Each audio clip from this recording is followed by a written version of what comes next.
드디어 이제 미국 바이든 행정부가 1조 9천억 달러 경기부양 재정 정책을 하원 통과됐고 상원 통과됐고 여기서 이제 좀 수정사항이 발생이 됐기 때문에 다시 이제 하원에서 표결을 통해서 3월 14일까지 이제 바이든 대통령이 서명을 하겠다고 그렇게 발표를 했죠. 드디어 집행이 되게 돼요. 근데 이제 문제가 하필이면 왜 3월 14일이냐, 3월 세 번째 주 들어가는 시기냐, 왜냐? 3월 세 번째 주 금요일은 미국의 선물 옵션 만기가 되게 되죠.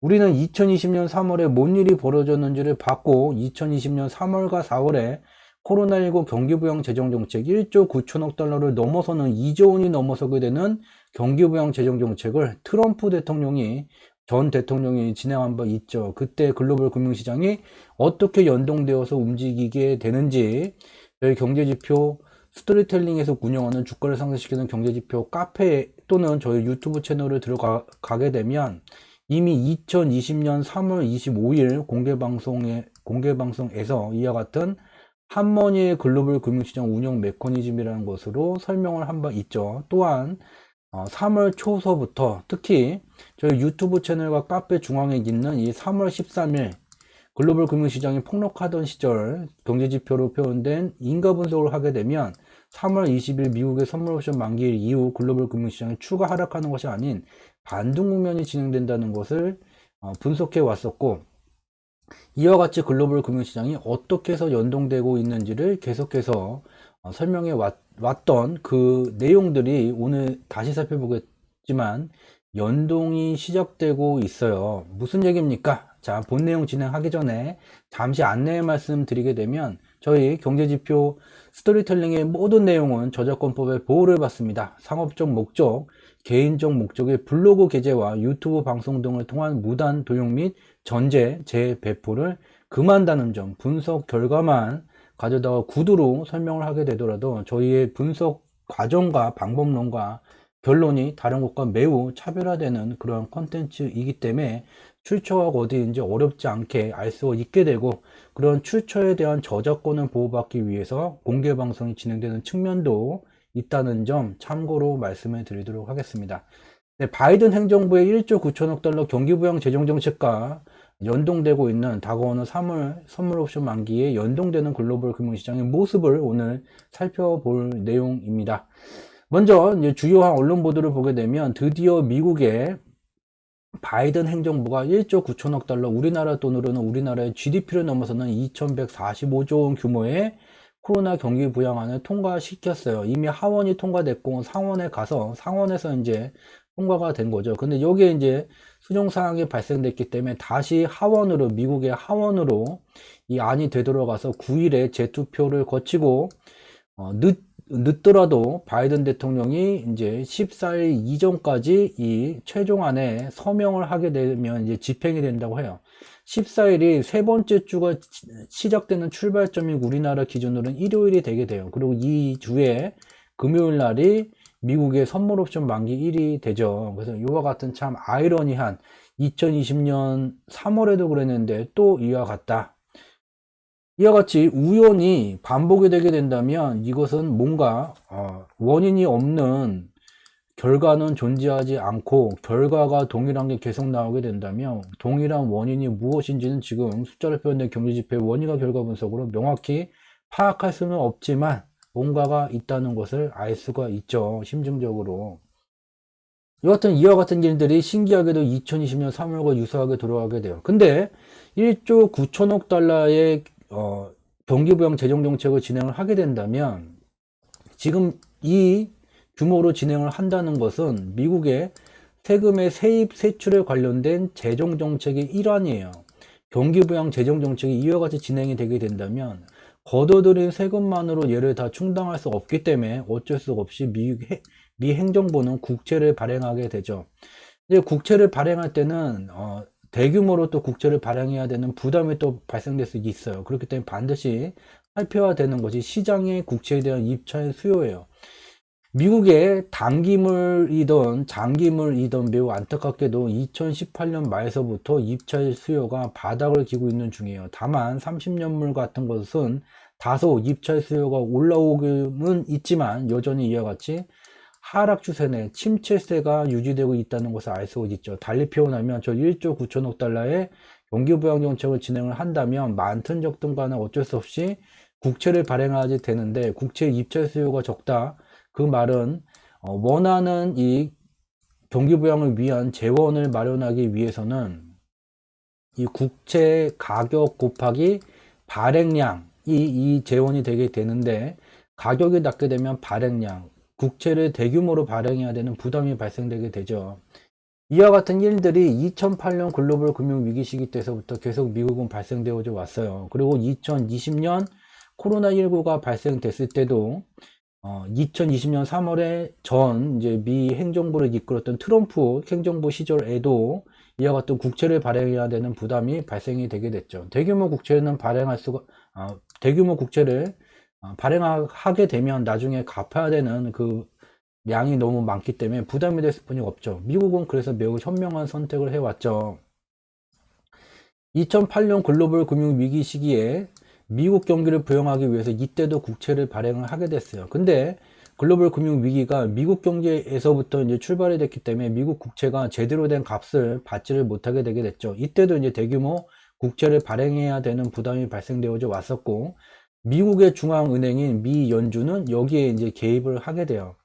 미 행정부는 원하는 재원을 마련하기 위해서 국채 가격 곱하기 발행량으로 이 재원을 확보를 해야 되는데, 국채 가격이 바닥을 기게 되니 중앙은행이 미 국채 개입에 개입하게 되게 된다면, 중앙은행의 미 국채 매입이 진행되게 된다면 침체세를 나타내던 국채 가격이 일정 수준 이상으로 상승하게 되면서 미 행정부는 대규모 국채를 발행할 필요가 없는 조건이 갖춰지게 돼요. 이러한 과정 속에서 2008년도에 경기 부양을 위해서 미 연준, 미국의 중앙은행이 미 국채를 매입하기 시작했고, 그 규모가 점점 커지게 되게 되면서 2016년도, 2017년도에는 미국 건국 이래 최대치의 보유자산을 미 연준이 가지고 있게 됐고, 문제는 이와 같이 미국의 중앙은행이 미 국채를 매입하게 되면 미국 행정부 같은 경우는 원하는 재원을 손쉽게 마련할 수 있게는 돼요. 여기서 이제 원하는 재원을 마련할 수 있게 되지만, 문제는 미 연준이 보유했었던 이 대규모의 보유자산을 만기 도래에 따라서 얘를 시중에 매각하는 과정 속에서 이 매각하는 채권의 가격만큼 미달러 유동성이 사라지게 되면서 미국 경제가 활성화되기 위해서 필요한 자동차의 엔진 회전 속도와 같은 통화 유통 속도가 침체되는 현상이 나타나게 됐죠. 이와 같은 부작용이 이제 발생이 되게 돼요. 당장에 이제 급한 불을 끄기 위한 재원은 마련이 되게 되지만, 일정 기간이 경과되게 되면 시장 전체의 유동성이 감소되는 역효과가 발생이 되게 되고, 유동성이 일정 수준 이하로 빠지게 되면서 미국은 2016년도 이래 2019년 8월까지 미달러 가치가 강세를 나타내고 주요한 경제지표 실적이 침체세를 나타나게 되는 역효과가 발생이 되게 됐죠. 그래서 미 연준은 이와 같은 것을 대규모 보유자산 매각을 2019년 8월에 종료를 했죠. 그리고 저희 경제지표 스토리텔링은 2019년 4월서부터 미국의 중앙은행은 매우 친절하게도 언론을 통해서 우리 대규모 보유자산 매각을 종료할 거라는 것을 계속해서 공유를 해 왔었고, 이러한 보도가 처음 이제 나오게 된 게 2019년 4월이었었죠. 그래서 저희 경제지표 스토리텔링은 미 연준의 대규모 보유자산 매각이라는 게 어떠한 의미를 갖게 되며, 이것이 조기 종료되게 되면 글로벌 경제 및 글로벌 금융시장, 글로벌 경제는 인플레이션 현상이 강화가 되게 되고, 글로벌 금융시장은 상승 추세가 강화되게 된다는 것을 공유를 해 왔었죠. 이와 같은 이제 미 연준의 보유자산 규모가 커지게 되게 된다면 시중의 유동성이 감소되게 되는 역효과가 발생이 되게 돼요. 근데 이제 문제는 뜻하지 않았었던 코로나19라는 게 발생이 되게 되면서 실물 경제가 정지되게 되면서, 일시적으로 정지되게 되면서 실물 경제에 돈이 돌지 않는 현상이 발생이 되게 됐죠. 그래서 이와 같은 상황 속에서 실물 경제를 부양하기 위해서 어쩔 수 없이 미 국채의 입찰 수요가 침체되어 있음에도 불구하고 재원을 마련해야지 됐고, 미 행정부는 국채를 발행을 하게 됐고, 여기에 또다시 대규모 보유자산 매각을 조기 종료 선언하고 조기 종료를 한 미 연준이 다시 개입되게 되면서 미 연준의 보유자산이 일시적으로 증가되는 현상을 눈으로 직접 확인해 볼 수 있죠. 이와 같이 미 연준의 보유자산이 다시 증가되게 된 것은 2020년 3월 27일에 트럼프 행정부에서 2조 2천억 달러 규모의 경기부양 재정정책이 진행이 됐을 때 이와 같은 보유자산이 증가되는 현상을 만들어 왔어요. 그리고 트럼프 행정부는 2020년 12월 4주차에 제5차 코로나19 경기부양 정책을 발표를 했고, 이 당시에도 이와 같이 파란 선으로 나타낸 미연준의 미국채 매입에 따른 보유자산이 증가되는, 일시적으로 증가되는 현상이 나타나게 됐죠. 이와 같은 현상들이 나타나 왔었고, 지금도 진행이 되고 있다는 것을 3월 3일까지만 조회된 데이터를 통해서 확인해 볼 수가 있어요. 여기가 매우 중요한 글로벌 금융시장의 2020년 3월 5일 글로벌 금융시장 운영 메커니즘이라는 자료를 통해서 상세히 설명을 해왔었고, 2020년 3월 초서부터 계속 공유해온 글로벌 금융시장의 변동성의 연동 원리가 시작되는 출발점이 되게 돼요. 입찰 수요가, 미국제 입찰 수요가 침체되어져 있는데, 여기에 미국의 중앙은행이 국채를 매입하는 개입이 진행되게 된다면 침체세를 나타내고 있었던 미 국채 가격이 일정 수준으로 상승되는 현상이 나타나 왔다는 것을 데이터로 우리가 확인을 했죠. 그렇다면 우리보다 더 많은 데이터, 풍부한 자금력을 바탕으로 실시간 데이터까지 확인할 수 있는 한국과의 중앙은행보다 더 많은 자금을 운영하는 복수의 투자 조직을 우리는 편의상 핫머니라고 부르죠. 이들도 보고선 있죠. 그래서 2020년 3월에 무슨 일이 벌어지게 됐습니까? 주식시장이 폭락을 할 때 반대로 상승한 두 가지 부문이 있죠. 첫 번째가 채권 가격이에요. 미국 채권 가격 지수. 미 연준의 개입이 진행이 되게 된다면 채권 가격이 일정 수준으로 상승하게 될 것이고, 이러한 흐름에 투기 자본이 유입되게 되면서 일정 수준을 넘어서게 되는 채권 가격의 급등 현상과 이 반대로 주식시장 급락이 나타나게 됐죠. 그와 같은 시절, 이와 같은 월봉인데 장대 연봉이 나오고 조종세가 나오다가 장대 연봉의 시가 부근에서 다시 상승하는 이와 같은 급등하는 모습이 나오게 됐죠. 그 뒤에 현재도 이와 같은 기준 양봉, 장대 양봉의 시가 자리까지 내려오는 그러한 상황이 똑같이 전개가 되게 됐죠. 남은 것은 여기서 미 연준의 국채 매입이 진행됐을 뿐이 없게 되고, 그렇다면 이와 같은 숫자를 표현된 경제지표의 실시간 데이터까지 볼 수 있는 거대 자금을 운영하는 곳이라면 어렵지 않게 중앙은행이 만드는 그런 흐름 속에 돈을 집어넣게 되면 어렵지 않게 돈을 벌 수 있다는 것을 알 수가 있게 되죠. 또한 이 채권 가격, 2020년 3월에 주식시장 폭락될 때 급등한 채권 가격 말고 또 하나 또 급등한 부문이 있죠. 미달러 선물 가격이에요. 2020년 3월에 보면 이와 같이 급등하는 현상을 확인해 볼 수가 있어요. 아니, 저기 미 달러 채권 가격은 미국의 중앙은행이 개입되게 되니까 중앙은행의 수요에 의해서 채권 가격이 일정 수준 이상까지 상승하고 투기 자본이 유입돼서 더 이제 급등하는 현상이 나타난 것은 이해가 됩니다.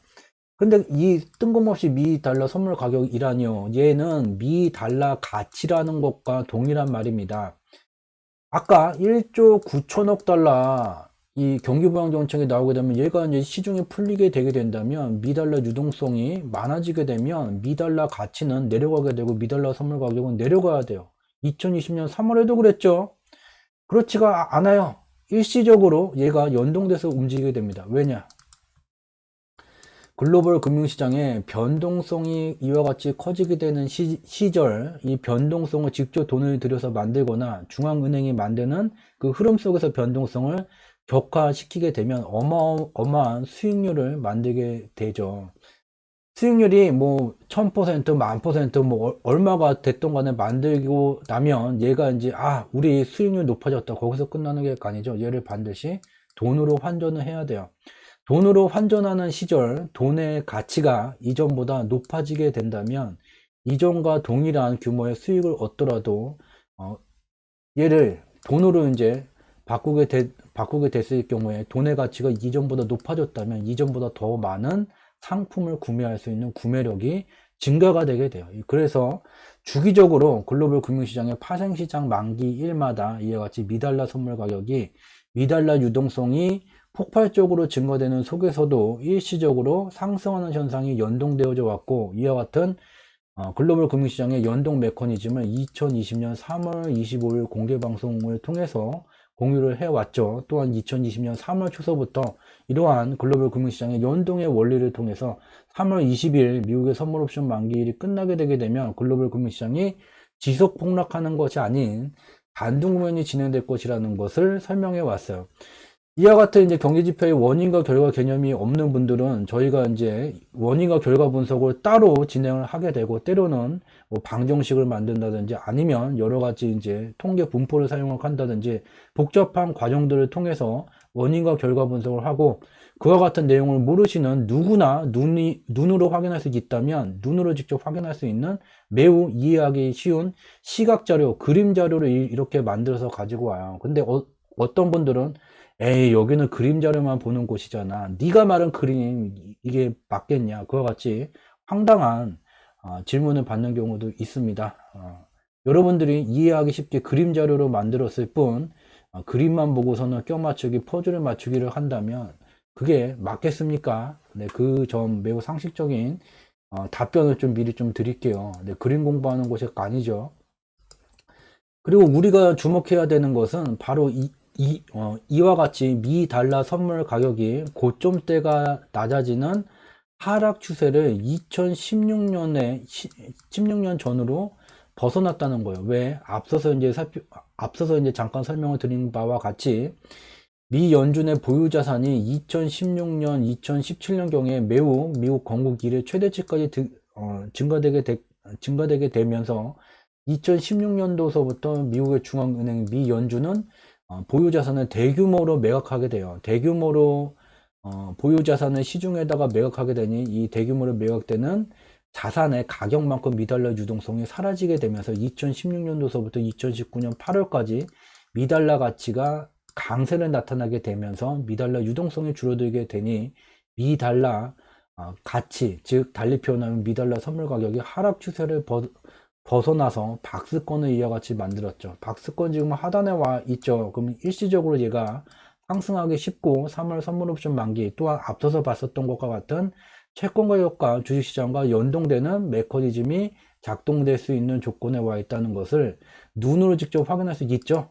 단순하게 여기 선 하나 찍고 박스권에 여기 와 있으니 얘가 이제 반등하기 쉬워요, 이것을 그림으로만 설명하는 것이 아닌 이와 같은 자료를 만들고 검증하는 과정은 그림이 아닌, 여러분들이 보고 있는 그림이 아닌 매우 치밀하고 상세한 경제지표의 원인과 결과 분석 체계를 통해서 이루어지고, 그것을 누구나 쉽게 이해할 수 있도록 그림 자료로 만들었을 뿐 그림책 공부하는 것이 아니라는 점 다시 한번 강조해서 말씀을 드립니다.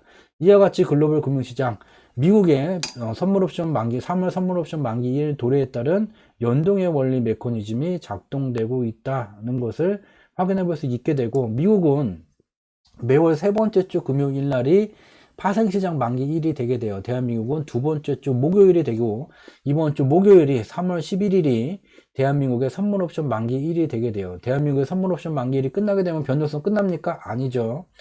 대한민국 금융시장은 글로벌 금융시장의 변방에 아주 작은 곳이에요. 그렇기 때문에 세계 금융시장은 미국의 금융시장을 중심으로 연동되어서 움직여 오고 있고, 통상적으로 대한민국의 파생시장 만기일이 끝난 그 당일서부터 그 다음 주 금요일까지가 미국의 파생시장 만기일 도래에 따른 변동성이 커질 수 있는 변동성 주간이 되게 돼요.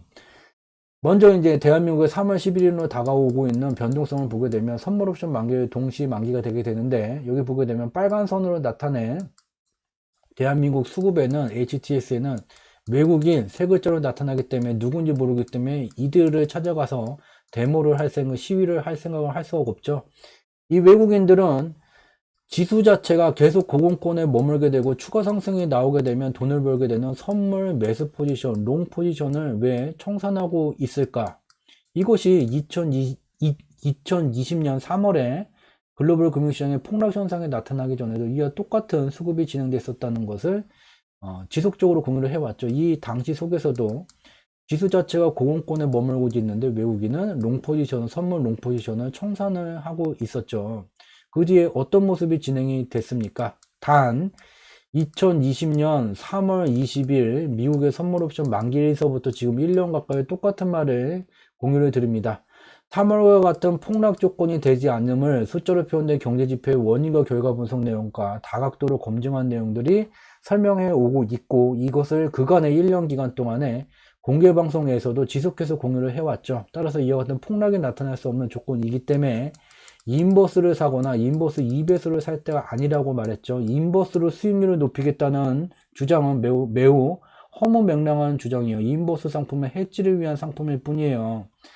또한 이와 같은 조종이 격화되는 시기는 1개월과 3개월마다 파생시장의 만기일마다 출렁임이 발생되게 되겠지만, 이와 같은 변동성이 일정 기간 누적된 트렌드는 상방의 추세를 갖기 때문에 이와 같이 하방 변동성이 격화되는 시절, 코로나19 특수 환경성 속에서 가치가 증가될 수 없는 그러한 부분에 진입하는 기회가 되게 된다는 것을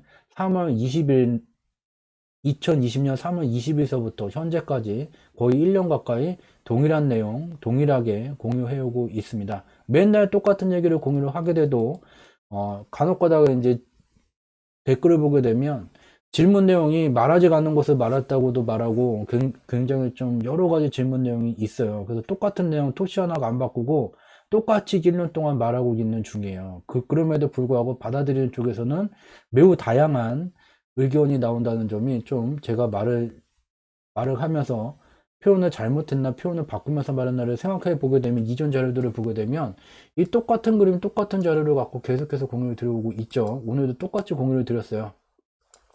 오늘 3월 9일 11시 2분 기준으로 보게 되면 코스피 200 지수가 뭡니까? 399.99에 와 있었죠. 399.99는 이 397.5에서 400 미만 구간이 되게 돼요. 근데 우리가 이제 주목해야 되는 것은 특정 제한된 시간 속에서 막대한 작업력을 동원해서 저 코스피 200 지수를 자신이 원하는 곳으로 이동시킬 수 있는 작업력을 갖춘 곳이, 가장 큰 곳이 외국인이에요. 가장 약한 곳이 개인이고요. 그렇기 때문에 외국인은 개인의 포지션을 주로 사냥을 하게 되고, 개인의 포지션 중에서도 매도 포지션을 주로 사냥을 하게 돼요. 그래서 개인의 매도 포지션이 일정 수준이 넘어가는 밀집 지역이 생기게 된다면, 달리 표현하면 외국인의 사냥터가 되게 돼요. 개인이 돈 벌겠다고 매도를 하고서 돈을 받아갔지만, 자기들의 포지션으로 외국인이 그 포지션을 역으로 이동시키는 그런 이동 통로가 되게 돼요. 보게 되면 외국인이 즐겨 사냥하는 개인의 사냥터가 395서부터 417.5 미만까지 구축이 되어져 있죠. 오늘 11시 2분 기준이에요. 옵션 시장은 포지션이 매우 격하게 변동이 되는 변동성이 큰 시장이 되기 때문에 11시 2분 이후에 포지션이 약간 변화가 되게 됐고, 만기일로 다가가게 되면서 포지션이 더 변화가 되게 돼요. 그렇기 때문에 다시 한번 강조해서 안내를 드릴게요. 3월 9일 날 여기서 이와 같이 분석을 했는데 그 다음 주에 보게 되니 달라졌지 않습니까? 이게 안 맞습니다. 이와 같은 황당한 주장을 하시는 분이 꽤 많으세요.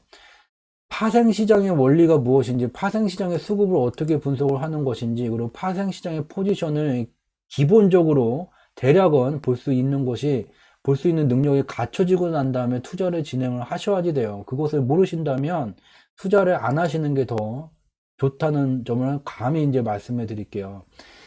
이와 같이 395서부터 417.5 미만까지 외국인이 지수 자체를 흔들어대면 돈을 벌게 되는 구간이 만들어져 있고, 그리고 3월 9일 11시 2분 기준으로 보게 되면 400 이상에서 407.5 이 미만 구간에서 중첩되는 포지션이 갖춰져 있죠. 그래서 요 부근으로 이제 외국인이 집중적으로 이제 주가 지수 자체를 이 구간으로 이동시킬 가능성이 매우 커요. 단, 이 11시 2분 기준으로 조회한 이 포지션 데이터가 크게 변화가 되지 않는다면 이와 같은 구간이 만기일로 가게 되면서 이 구간 속에서 마감될 가능성이 높으나 오늘 이제 장마감 보게 되면 포지션이 또 변화가 되고 있죠. 그래서 얘는 이제 내일 다시 살펴야 돼요.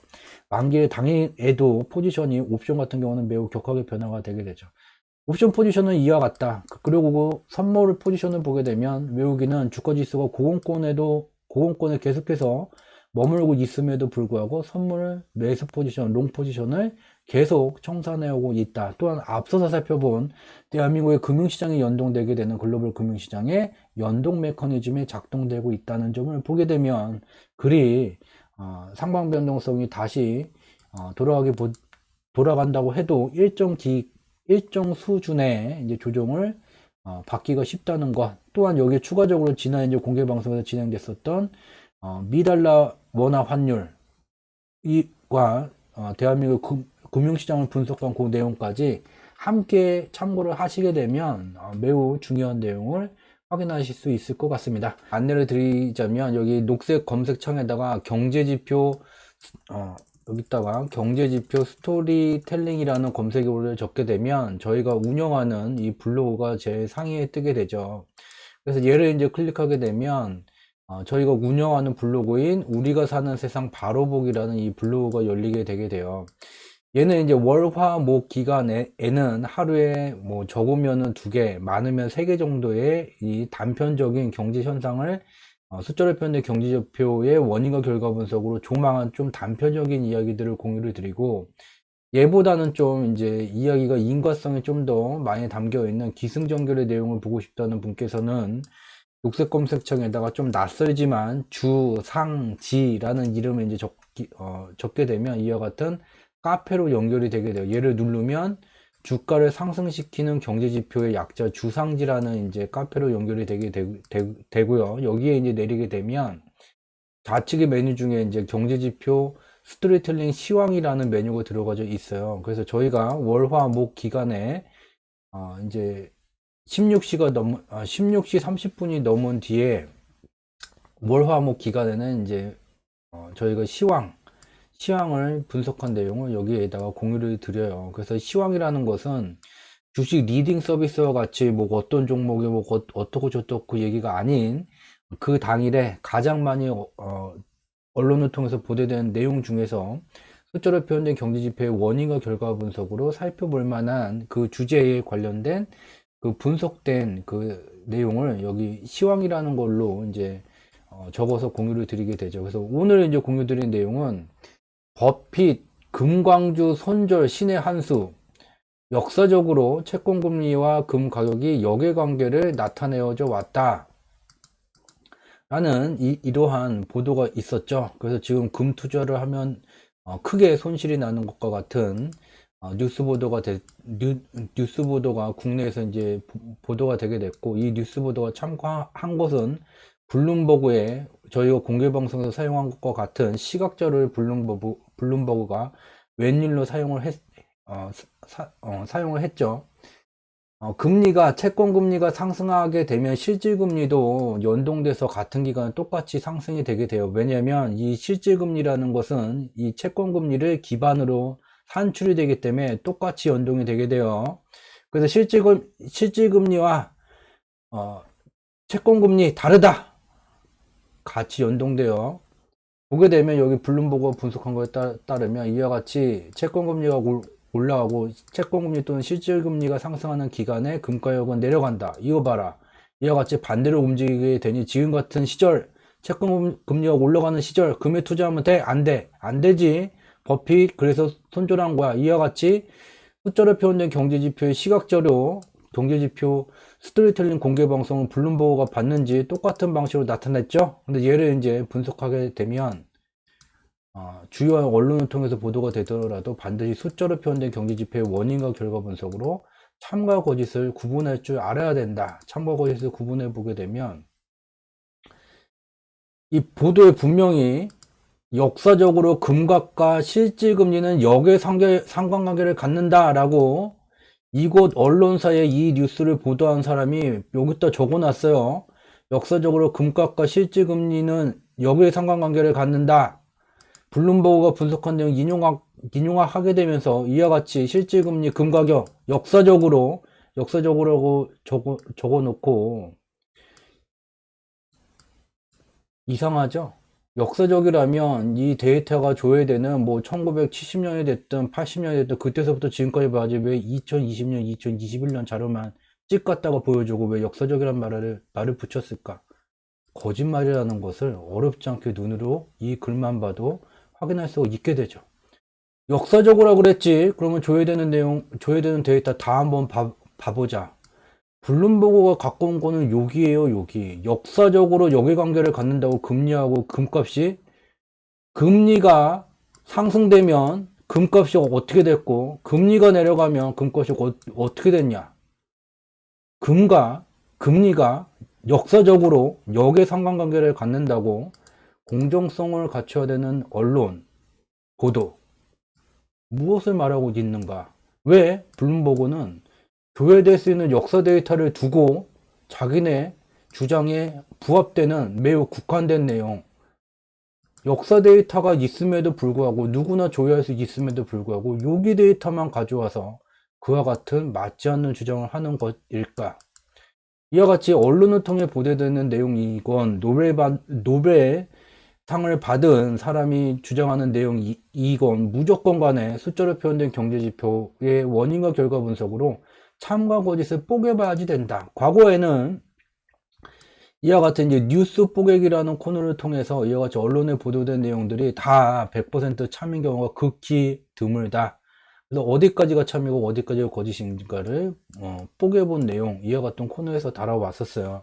이와 같이 그 날 또는 그 주에 가장 핫한 내용들을 월화목 기간에는 이와 같은 주가를 상승시키는 경제지표 주상지 카페와 저희가 운영하는 우리가 사는 세상 바로보기라는 경제지표 스토리텔링에서 운영하는 블로그를 통해서 이와 같은 내용들을 전달드리고 있다는 점 참고로 말씀을 드립니다. 따라서 화요일, 목요일 밤 10시 공개방송 이외에도 저희가 제공드리는 그러한 콘텐츠를 이와 같은 블로그와 주상지 카페를 통해서 참여하실 수 있다는 점 참고해 말씀드리고요. 저는 이번 주 목요일 대한민국의 파생시장 만기일이 끝난 미국의 파생시장 만기 주간이 시작되는 그 시점에 여러분들에게 조금 더 도움될 수 있는 양질의 콘텐츠를 지독, 중독, 고독의 3독의 정진을 통해서 다시 만들어서 찾아뵙도록 하겠습니다. 저희가 진행하는 지독, 중독, 고독의 3독의 정진의 마지막 단계는 여러분들의 구독이 된다는 점 참고해 말씀드리면서